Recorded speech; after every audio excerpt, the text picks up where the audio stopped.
Indeed, a very good evening, and thank you very much for joining us. Even at this point where we want to get into a major conversation, remember, it's generally the state of the nation, but within that in tray is a number of issues, if we look at it specifically, including the Muguka conversation. It is now a nationwide conversation, and I'd love to hear your opinions as well. So let me first welcome you all on social media. At KTN News across board, at Doris Anki is my handle on X.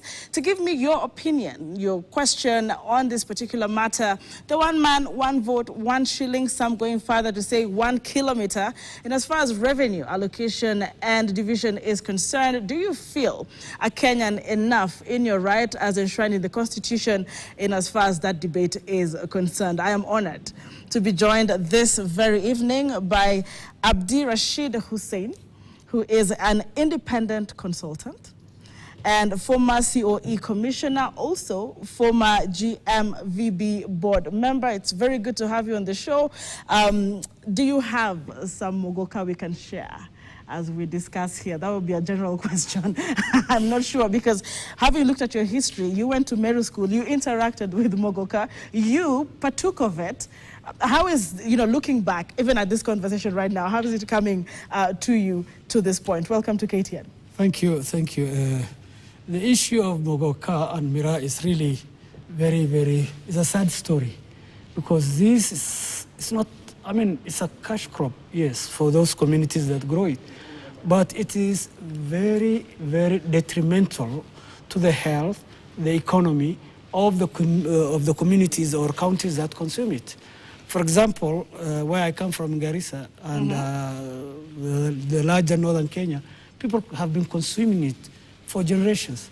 And we have seen the effects, the negative effects, the way it has really affected families, where families have been, made poorer, where we have a lot of, families breaking up because the father is he becomes an absentee father, and he leaves his parental responsibilities to the mother, and really, the socio-economic impact of Muguka and Mira is, to say the least, very bad, very negative, and it has really destroyed communities. Families. I want to use you as an experience, if you allow me. Yes, we're looking at all the way to 83, 84, looking back. Yes. You have given some very strong remarks talking about the socio-economic effects, making it look more negative than it is positive. Someone would ask, how did it affect you, if we look at your personal story, really? Or as this effect started looking more conspicuous in this 2024? I've stopped chewing Mira many years ago. Okay. After I have realized there is no gain. There is no anything positive that comes out of it. Well, our brothers from the mountain, especially the East Mountain, on the eastern side, the Merus and the Embus, it's okay, they get the cash. But for those consuming this drug, it's a drug. It has been banned in the UK, in the US, even in Tanzania and many other countries. And there's a reason as to why they banned it. Yes, the Kenya government has always supported, the growing and the commercialization of this drug, simply because of politics. They have voters there who, whichever government comes in, believe they will get their votes based on that. And I will say, it's not. They don't even have the numbers, to be honest. It's just fear-mongering that any government that comes in has to support, the commercialization of Mira. All right. Yeah. My curiosity now comes in as far as you terming this a drug, okay, a stimulant for that matter. Yes. But we have Nakada. Yes. And it has not banned this particular, Muguka, if you might say. You have constantly mentioned it is a drug, but we have this body Nakada that has not weighed in on the same crop as a dangerous drug, or illegal for that matter. Why would it be in the hands of governors to do the banning within their counties? Well, to a large extent, I believe, like many of our institutions, are compromised. I believe Nakada is not honest. Is it? Yes, because why will countries, developed countries with advanced, research institutions have already done this, and they have confirmed this thing is a drug, similar in the same class as heroin, as amphetamine. What is it? Amphetamine. Amphetamine, yes. Those drugs that really affect the neuroscience of the mindsets and so on and so forth. After long use, and you find that even the people who chew, men who chew, after a long period they become impotent until they stop even producing children. All right. Besides, and that's why mothers complain along the coast in Northeastern and so on and so forth. Even in Nairobi, in Isli and wherever other areas. So I think, to a large extent, let me say, Nakada might not be honest. All right. To say that. You're talking it's a drug, because we are talking from the real facts. Real, facts and reality. Practical. We have seen this, how these drugs, Mira and Muguka, affects communities. Would someone come up and say you're being a bit biased to the economic perspective of this particular plant, Muguka, because we're seeing traders who are coming out blazing on the economic effects? They have to put food on their table by the sale of this same plant over the years. You interacted with this at 1983. Yes, I was a student, yeah. I was a student there, yes. And until now. Yes. It's still on trade basis. I think for them, it is on the economic side. I will urge those communities in Mount Kenya East to uproot those trees and instead plant potatoes, beans, and so on that can nourish, that can lead to a better, healthier nation than growing Mira and Muguka that really destroys the future generations and the futures of communities in Taita Taveta, in Garissa, in Kilifi, in Mombasa, and in Ukambani.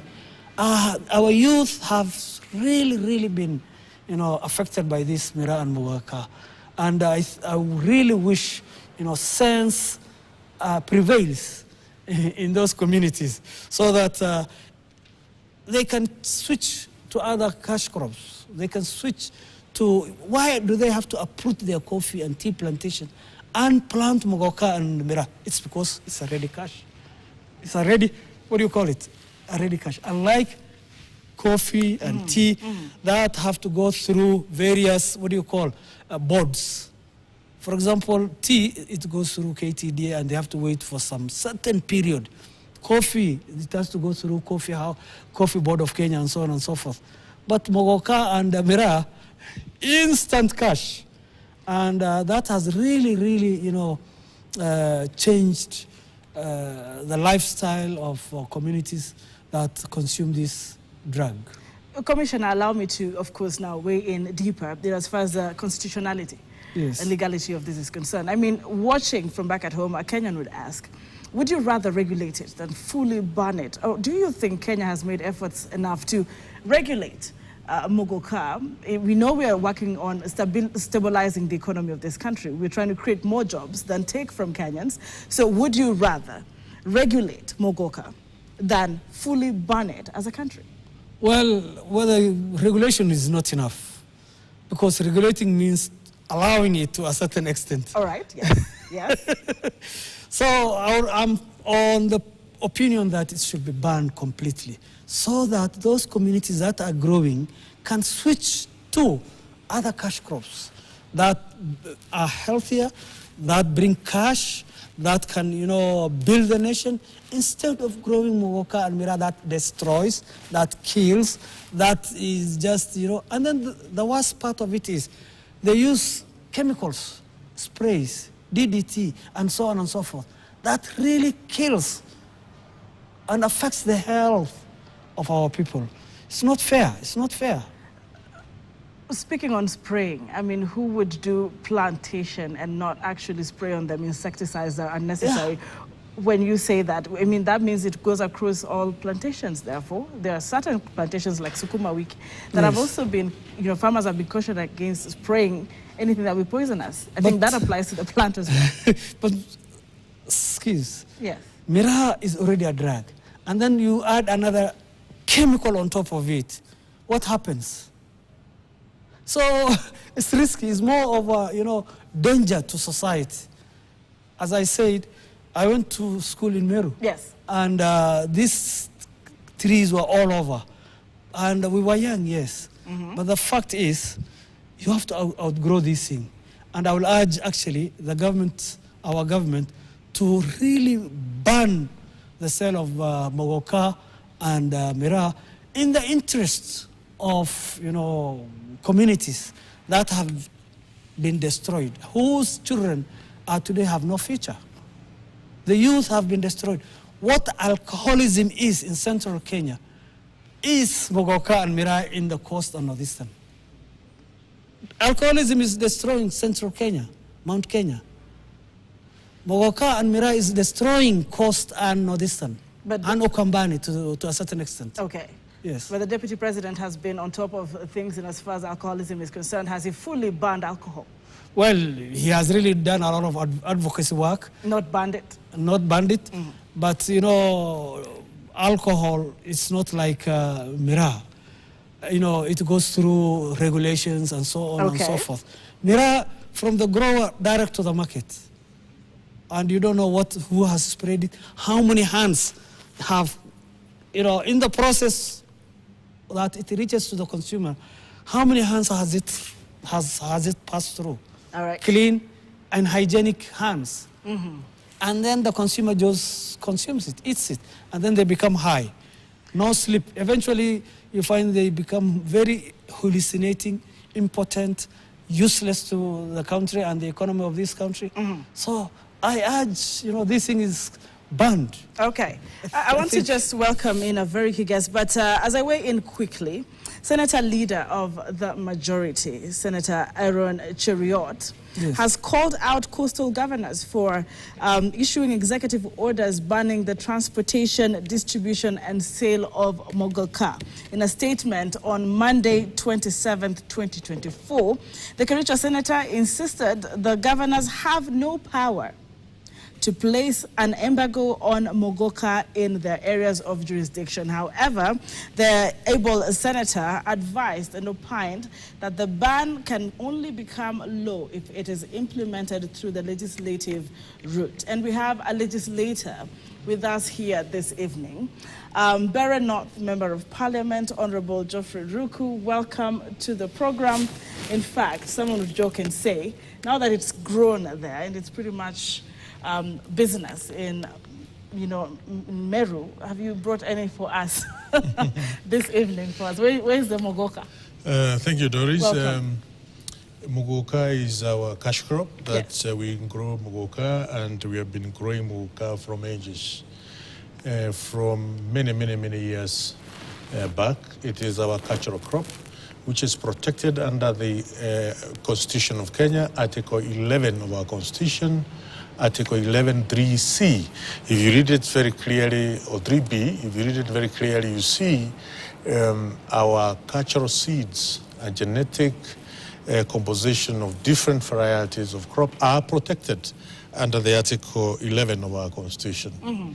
Also, Muguka is a crop which is recognized under the Crop Act Miraa Regulation of 2023, where the definition of Miraa includes that of Muguka. So anybody who is arguing contrary to that is against the Constitution and is against the regulations under the Crop Act. And anybody who is purporting to ban any crop, and in this case banning Muguka, is acting in contravening the pieces of law which had been enacted by the National Assembly, and such a person should be termed as enemy of our society and should be condemned with the strongest term possible. And in this case, I'm condemning the governor of Mombasa, the governor of Kilifi, the governor of Taita Taveta strongly.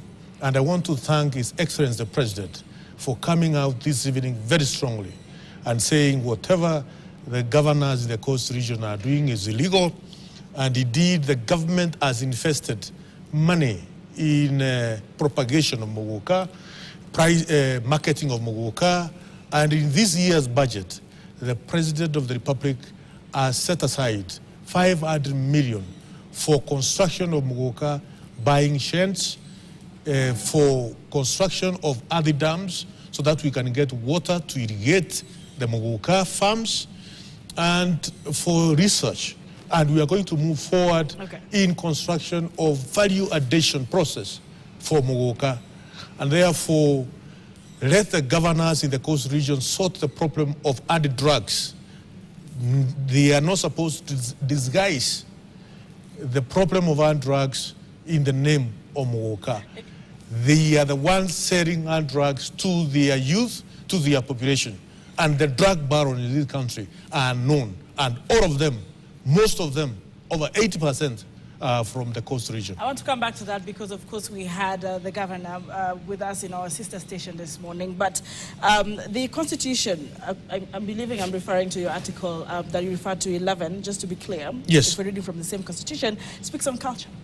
Go to Article 11, 3B, 3C. Yes, and moving closer to that, and of course, I'll just go through that so that I can hear from our commissioner here as well and respond to what... No, I want to respond to him strongly and categorically. Yes, saying you're an enemy to development in society by opposing the fact that Muguka is only I went to school in Meru. Yes. I know Embu very well. I know Meru very well. Muguka was imported from Uganda. When I was in Embu as a kid, when I was in Meru as a child, as a youth, Muguka was not there. And you coming here and telling us that it is a historically cash crop, please give me a break. And then in Uganda, there's no Muguka. It came. There's no Mira in Uganda. It came from outside. You're saying from outside? Yes. It substantiates that it is outrageous. Doris is outrageous. Muguka was not in Embu when I was growing up. It's outrageous. Which part of Embu? I wish he was born there. Okay. He was not born there. Yes. He can't purport to speak about our culture. As a people, remember, a community, a tribe is a tribe because of the customs, traditions, and heritage, okay? And we have our own custom and traditions, our own heritage, our own origin, which is different from them. So what I want to put clearly to my brother here, Yes. I sit in the Delegated Registration Committee. In the year 2023, we went through the public participation of coming up with Crop Act Mira Regulation 2023.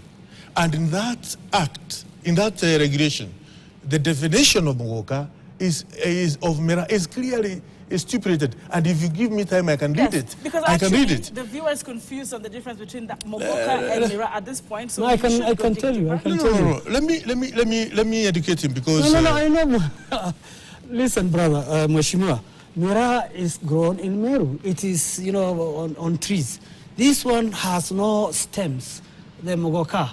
It is plucked off from, trees. I mean, from leaves somewhere. But the point I'm coming to is the coast. It is extremely... Yes, just let him finish. Yes, Commissioner. The coast have the right to ban. Garissa banned Mira in the 80s. Legally? Legally! I'm telling you. County bosses have the right. Garissa in the 80s banned. All right. Yeah, because I'm a Kenyan and I have to tell you the truth, is that these counties have bylaws and regulations that are operational within their counties. Nobody can force them. Nobody can force them to bring in what they consider to be drugs, what they consider is harmful to the youth. Nobody can force them. They are as Kenyan as the people in Meru and Embu. And I want to ask Mheshimiwa, my brother here, if it is that healthy and good and why don't you please start advocating and marketing it in your own communities as a first, so that we emulate you. They don't eat. All right. I want to come back to... Doris, it is very important for us not to speak from the point of ignorance. We chew Muguka in our communities. We grow Muguka in our community. Okay, we sell it in our community, and we sell it in other parts of the country, and even outside this country. I want you to listen to the definition of what Muguka means. All right. Mera means that the plant or part of the plant of Cadus genus, known as botanically as Cada eduris, specified in the first schedule of the Act, or any other interspecific hybrid involving these species, or any progeny of such hybrid, and include the variety locally referred as Muguka. That is the definition. So, Muguka, in the Crop Act regulation, okay? Right. So, Muguka is a variety of Mira. That is what is supposed to understand. Muguka is a variety of Mira. And that is why, Doris, this evening, the head of state and the head of government of the Republic of Kenya has issued a statement saying that the ban of Muguka by the governors of coast is null and void. And the Muguka farmers and traders are free to sell Muguka in any part of this country. That is the statement which has been issued this evening by the head of state. And I can read that statement. All right, I want to get to that statement, but I want us to be in one space here, in as far as any detrimental, impacts this Muguka or Mira has on the people. The coastal region. There is scientific proof. There are publications which have been done by professors, by scientists, published in very reputable journals across the world. I have some of those journals. Okay. I have professors from Bere who have done that, and other parts of the world, from Kenyatta University School of Biochemistry, who have researched deeply on Muguka, and Muguka has no harmful, and I want you to underline that. Thank you. Effects, no harmful, and I have scientific journals with me here. Okay, the problem is, you chew Muguka, you smoke weed, you do your unga. Okay, they are calling it unga in coast. That is heroin, cocaine, and other hard drugs. Then those young people are going to turn to be zombies. I want to see the fight which the governors are fighting this Muguka with. They fight for the hard drugs which they are distributing in the coast region. Heroin, cocaine, I don't know, other many hard drugs, as well as bangi, or what we call weed. That is what is destroying the young people in the coast region. It's not Muguka. All right, let me bring us closer to what Governor what Nasir said. And he was speaking, of course, in our sister station, and for the first time he lamented the leaf stimulant is readily available in Mombasa. But when he was asked about heroin, he said, and I quote, "I have no power to get into the containers that come in from the port. In fact," he said, and I quote, "I have no power to search people who are getting into our aircraft in Kenya. I have no powers to put people at international border posts because heroin is not grown locally." Is this justification enough to have more fights against Muguka than heroin? Because truly and surely there's heroin and there's all sorts of drugs in the coastal region as well. Well, for me, Muguka and heroin and cocaine, they're in the same class. They're all drugs. The thing is, one is locally grown, the other one comes into our borders through dubious means. So let's control all of them. Let's ban all of them. Because one drug leads to the other. You get my point? All right. One drug leads to the other. One eats Muguka, then he graduates to these other drugs, Mira, to other, whatever, weed, whatever, those things. So Mheshimiwa here is trying to separate the two or the three, which is unfair because they're all drugs. They all affect the mental capabilities. They all affect the health of those societies. And I repeat again, vehemently, Mheshimiwa, if this thing that you are vehemently advocating for to be consumed by Kenyans, please lead us the way and let's see you market it largely in Mount Kenya East. We have been consuming it over the years, over the ages, from our forefathers to our fathers to us up to now in our community. Actually, I exported 300 kgs of Muguka in Israel. The day the war broke.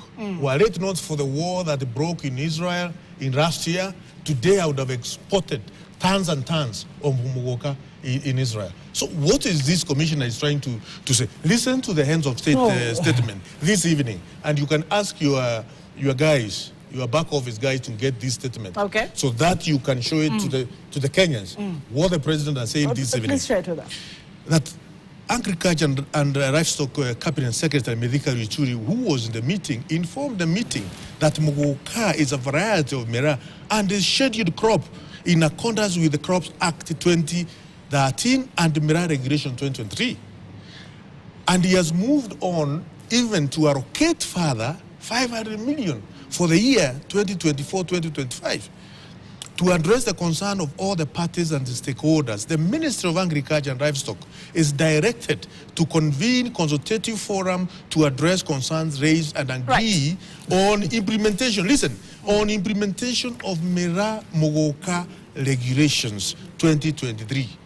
The future of Miraa Muguka is in the scaling up farming, aggregation, grading, pricing, packaging, and value addition of the crop. For this reason, the government has committed to allocate 500 million in the 2024-2025 financial year for the value addition of this scheduled crop. All right. The government affirmed its commitment in the fight against drugs, illicit brews, and other illegal substances. All right. Muguka is not an illegal substance, it's not a drug, it is a scheduled crop, just like any other crop. And the government of Kenya has committed 500 million to earn value, propagate, aggregate, and even to market. Well, Commissioner, I want to come back to you. Let me just get clarity here on regulations of this particular plant, if you do not term it illegal drug, Mheshimiwa. In that regard, Central Kenya is fighting these illicit brews. You know, you're looking at alcoholism as a menace, an enemy to progress in your community. If, of course, we have different voices speaking on, Muguka as being detrimental, do you think, even as a sitting member of parliament, however, there's some truth in looking at the long-lasting, effects of, long use of this plant, and Kenyans need further sensitization on this same plant? What would be your approach now as a member of parliament on proper regulation, if not banning Muguka? Muguka is already regulated under the Crop Act Miraa Regulation. All right. It's properly regulated. Remember, this regulation passed through the National Assembly, passed through the Senate, and passed through the Council of Governors. Actually, the Council of Governors has proposed, has even given names for the stakeholders who are supposed to look at implementation of Crop Act Miraa Regulation 2023. They cannot now come and purport. Where do you get powers to ban a crop or to ban a business activity? Where do you get such powers from as a governor? You have no absolute powers to ban anything as a governor. You can only go through a process of registration to be enacted by the National Assembly. All right. Remember, the national law supersedes any other law. Even if county government comes up with the regulation in their county assemblies, laws which contravene the national laws, they are null and void. Well, let me educate my brother here. What alcoholism is in Central and Mount Kenya is what Moka and Miraa is in the coast and in northern Kenya. Why are you not banning Miraa from Meru? Which one? You are banning Moka, but Miraa is still doing business, and it has the same active element. The same active element in Muguka is the same active element which is in Miraa. Muguka is. So what is this basis? All of them should be banned. That's what I'm saying. All of them should be banned. Just like alcoholism, the government has focused through the deputy president on trying to regulate, control the use of and fight illicit brews, because it has affected the population there, our brothers and sisters in central and Mount Kenya. Why not do the same? Why propagate the killing, the destruction of communities in the coast and northern Kenya? Because the long-term effect practically is exactly the same effect as alcoholism in central Kenya. Therefore, anybody alluding that this has scientifically proven to have no effect is a big-time liar. That's what I'm saying. And they're only after the money, the cash, and not the health, the future, the development, the progress of those communities in the coast and in northeastern province. Indeed, let me hear from Honorable Ruku. Besides the economic perspective of this, what other benefits are there that Muguka brings to the Kenyans? Besides the benefits, besides the cash, thank you. Let me say these stories. I would be very happy if I hear governors and my friend here talking about how we are going to fight heroin, cocaine, other hand drugs which I don't have their names, but they are there. Some are tablets which have been, readily available in every corner of this country, and more so in the coastal region.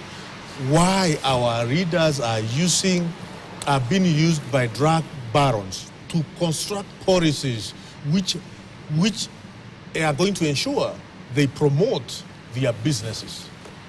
Remember, Muguka, Mira is a stimulant. Yes? It's a stimulant. Okay. Just like coffee and tea. Both coffee and tea are stimulants. Is coffee illegal because it's a stimulant? No, it's not. Is Muguka illegal because it's a stimulant? No. Okay? Okay. But when you use other drugs to claim, when you use other drugs and you become a sobi, please don't blame that on Muguka. Because why I say that we have a menace of people who are completely addicted, who are gone, who need serious rehabilitation, mostly in the coast region. Our young people, myself also included, we chew Muguka on a day-to-day basis. Why are we not in the same situation with the people which governors are trying to say their youth are in bad state? It is because they are using other illegal substances. And those illegal substances are the one which the commissioner here, plus governors, they should be talking about, and they should put more effort in fighting it. Just as we decided as the people from the Mount region that we have a problem of illicit brew, adulterated alcohol, poisonous alcoholic substances, which our young people have been consuming. They get bright, they die, they get sick, and we have decided as a community through the deputy president and all the agencies of the government to fight that seriously. And we are gaining momentum in doing so. We should be seeing leaders from the coast region saying, enough is enough, we have to fight hand drugs, because they are the ones which are causing whatever the consequences they are talking about. It is not Mira, it is not Muguka. It is not Mira, it's not Muguka. I also want to, transition into another conversation. The Commissioner, if you allow me. No, go ahead. Speaking of the mountain, you've said, we've seen, Kamwene Forum, we've seen Limuru 3, we've seen different voices coming in to say they are speaking for the mountain. But something has caught the attention of Kenyans, this debate, one man, one vote, one shilling, now ignited by Deputy President Rigathi Gachagua. Other voices saying, Deputy President appears to be following this same script. Richer, more endowed regions like Mount Kenya with the highest population density want the sharing of the national cake based on their biggest advantage numbers. Commissioner, in this regard, it seems like you use what you have in your area to empower your people better. So you find ways to make your area stronger in population. You talked about being, important, etc. But when you speak of the one man, one vote, one shilling, and it being sparked again very recently, what would be your remarks on this debate? Thank you. Every time and I'm being honest. All right. And I'm being analytical. Every time our brothers in the mountain, especially their political class, feel distressed politically, they go into, we are the majority, we are the most productive community in the country, and all that has been debunked. You know the meaning of to be debunked? One thing is, Kenya got its independence in 1963. Before that, all the White Highlands, including the Rift Valley, the farms were owned by who? The Mzungu who left, isn't it? So came in Africanization, isn't it?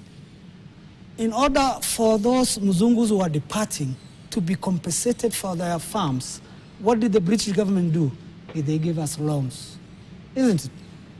To buy back those lands. What happens? Who benefited from those farms?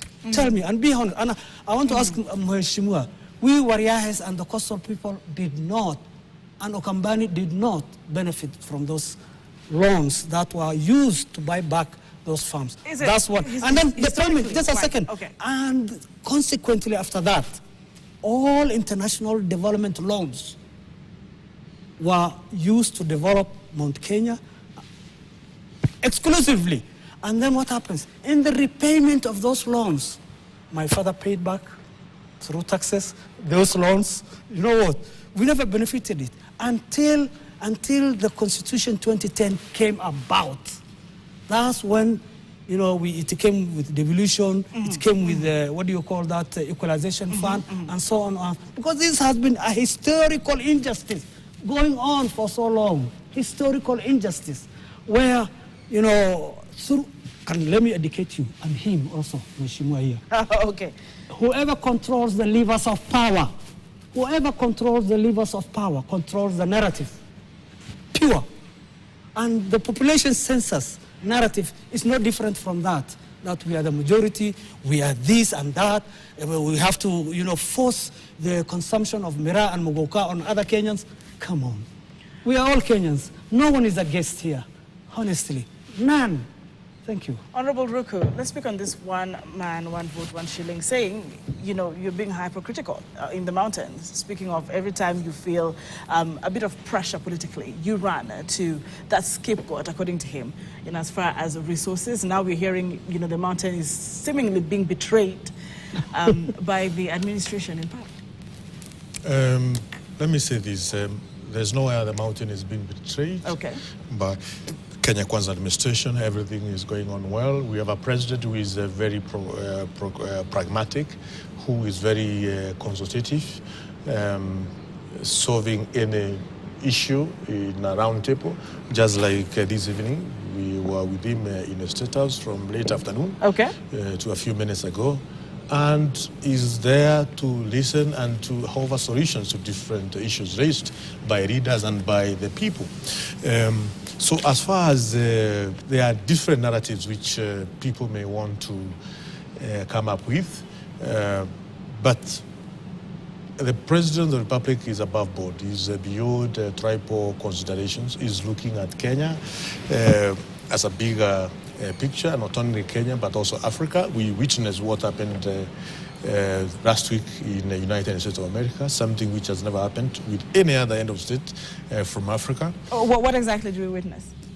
What did we witness in the United States? We saw many programs which were concluded or signed, many deals which were signed.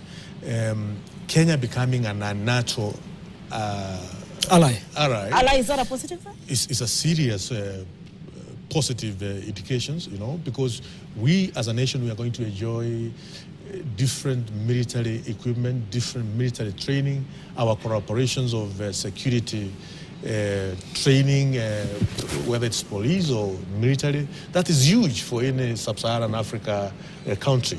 And Kenya being the first one to have such kind of cooperation in terms of security is huge, is humongous. It's going to improve our diplomacy in a serious manner. All right. Such kind of status comes up with many other privileges which other nations may not be able to get. It will open up many study opportunities for our young people in different sectors. So back to the one sharing. Yes. For me, it's neither here nor there. It's a conversation which leaders are having. Let them have that one man, one vote. It's okay. But finally, the Parliament of the Republic and the which is National Assembly and the Senate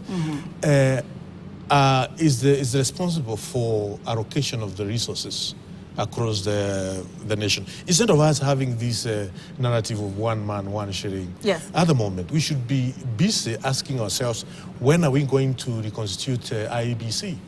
When will IEBC have the delimitation of the boundaries so that we may have probably where we have congested or overpopulation, we have more constituencies, we have more wards, so that everybody can feel represented. And in that case, the business of one man, one sharing will die automatically. There's a better way of solving it in terms of, because it's about resources allocation. Yes. One man, one sharing, one vote is about resources allocation. And those who are also saying one man, one sharing, 1 kilometer is also, they are also very farried. I come from a constituency. You said they're very funny. Farried, very farried, very farried. Yes. Valid. Yes, I come from a constituency where several constituencies can fit in it. I come from Embu, and Runyenjes and Manyata can fit in my constituency, and they still remain some piece of land. So the issue of one man, one sharing, one vote, let Kenyans or leaders have a compromise. And I'm sure we'll get a compromise as far as that is concerned. All right. This issue of win or take it all, I mean, win-lose situation. We don't need win-lose situation. We need win-win. Those who have fast constituencies or counties, they need resources to construct roads, to construct schools, in fast. So we cannot. I cannot sit and say I'm supporting one man, one sharing, one vote, 100%. No, Okay. Not at all. I think what Mheshimiwa has touched on about the president's recent visit, I will say it is a master stroke. Ask me why. Why? Thank you. Indeed.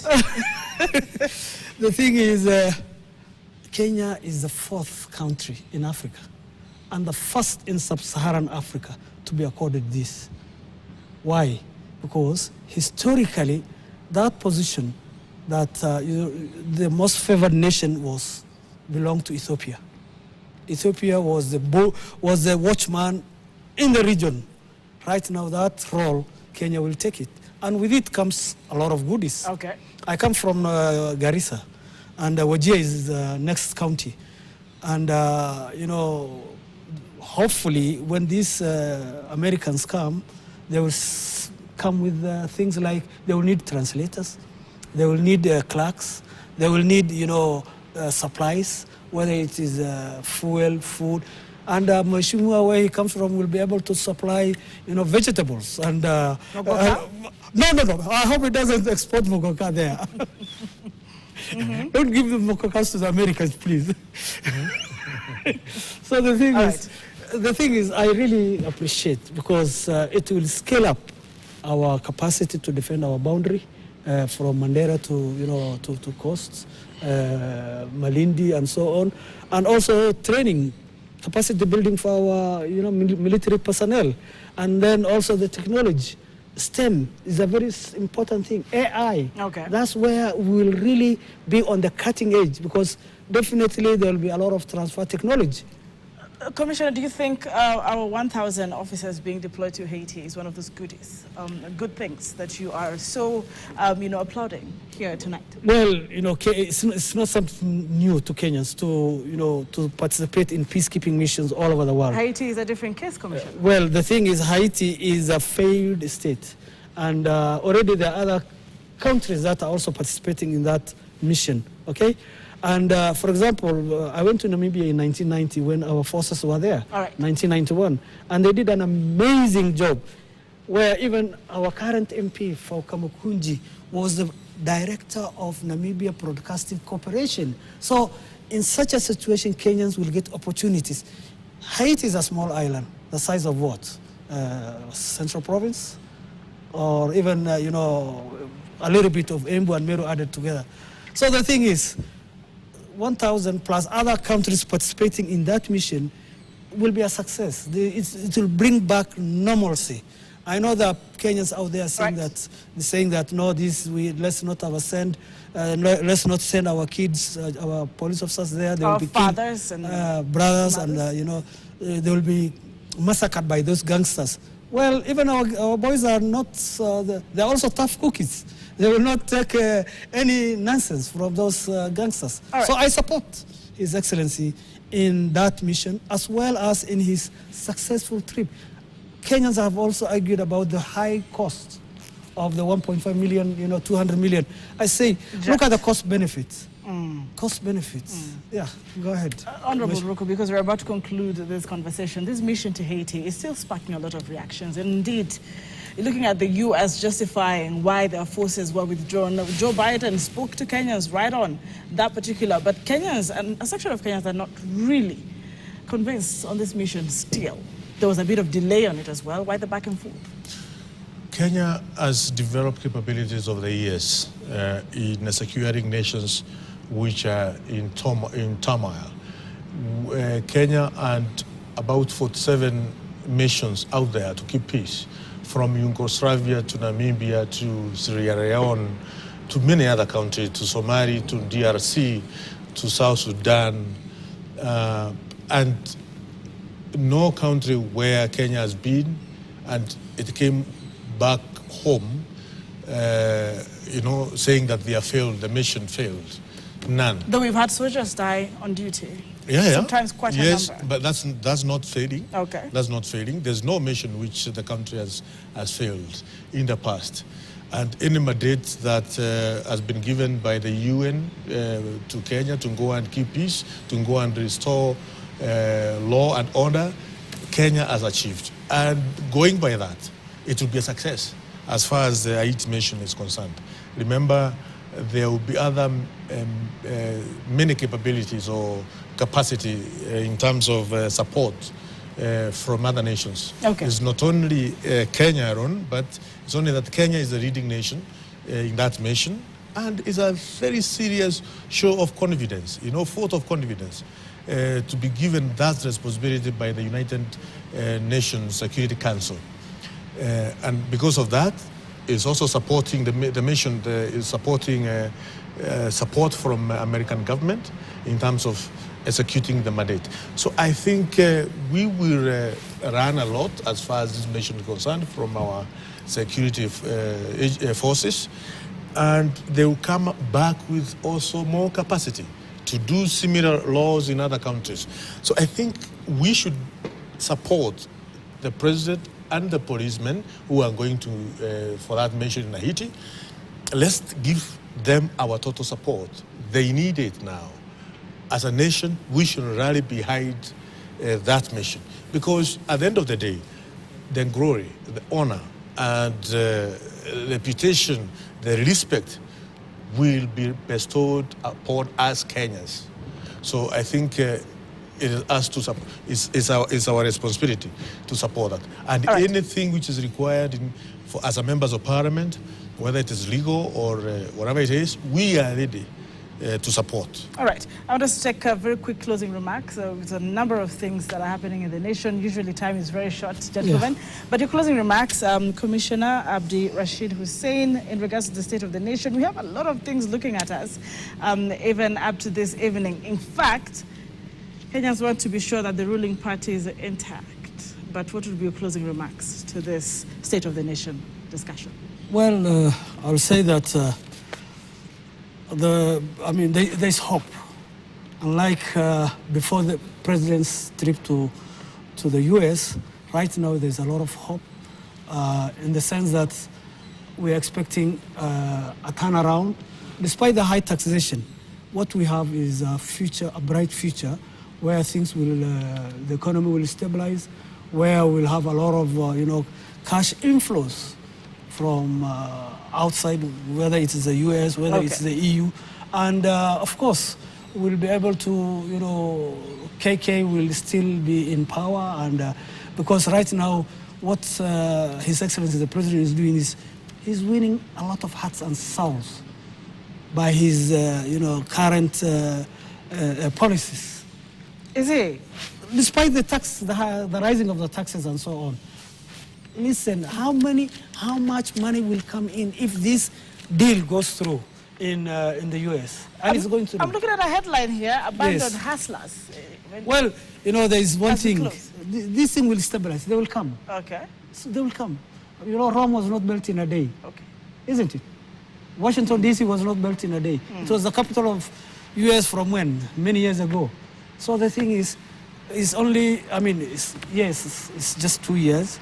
We have had, we have our own other issues, corruption, and the president is fighting corruption. Through the agencies, they are doing their work. Right now, that the former NCIC chairman, Kibunja. The institutions that you said are compromised. Well, at the beginning of this conversation, the thing is, there's a lot of clawback. Right now, the institutions are fighting back. Okay. They have been captured in the past, in the previous recent administration. And right now what's happening is they are being empowered. And that's why we have prominent people. My own governor went to the Senate, was taken to the Senate. Next week, the controller of budget will appear before the Senate again, Budget Committee, to answer for the looting of county resources in a county I come from. Okay. And I'm very happy with that. All right. He should be arrested. He should be arrested. Thank you. He should be. Like yesterday. Thank you very much. The commissioner saying he's optimistic and what has to be done is probably underway. Thank you very much. That is Abdi Rashid Hussein, independent consultant, former COE commissioner and former JMVB board member. Honorable Geoffrey Rukumbere, North Member of Parliament. Let's take your closing remarks, even as we conclude on the conversation on the state of the nation tonight. We thank the President for the very wise leadership this evening, for resolving the issue of Muguka and putting it clearly it is within the law, and his government is ready to support the propagation, the aggregation, the selling and growth, the general production of Moka. We thank His Excellency the President most sincerely and most deeply, and we will continue supporting his government in all what he does. We look forward to doing a proper follow-up on this conversation. Kenyans have been speaking on social media. We appreciate your viewership. Gentlemen, thank you for gracing the KTN studios this evening. And we'll be taking some quick different stories tonight as we release our guests. But there's a very key